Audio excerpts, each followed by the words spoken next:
ఆంధ్రప్రదేశ్ రైతు సంఘాల సమన్వయ సమితి ఆధ్వర్యంలో ఈరోజు రిప్రజెంటేషన్ ఇవ్వడం జరిగింది.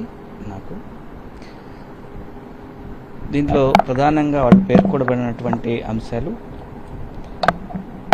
రైతులు పడుతున్నటువంటి ఇబ్బందులు మనం చూస్తూనే ఉన్నాం. సో అటు కరువు వచ్చినా, అటు వరదలు వచ్చినా, వాళ్ళ పండించిన పంటకి గ్యారంటీ లేకుండా పోవడం, రైతులు ఎక్కువ నష్టాల ఊబిలో కూరుకుపోతుండడం, దానికి సంబంధించి వాళ్ళకి సరైనటువంటి మద్దతు ధర ఇవ్వాలని, అలాగే పంటలకి బీమా ఖచ్చితంగా కల్పించాలని, అలాగే వ్యవసాయం చేస్తూ వయసు మళ్ళిన వాళ్ళకి పెన్షన్ విధానం ఉండాలని, అలాగే రైతు కూలీల యొక్క భవిష్యత్తుకి గ్యారంటీ ఇవ్వాలని, అలాగే జీడిపిలో రైతులకు సంబంధించి వాళ్ళ సమస్యలకు సంబంధించి, అలాగే వ్యవసాయానికి సంబంధించి ఖచ్చితమైన వాటా ఉండాలని, ఇలా పలు సమస్యల మీద రిప్రజెంట్ చేయడం జరిగింది.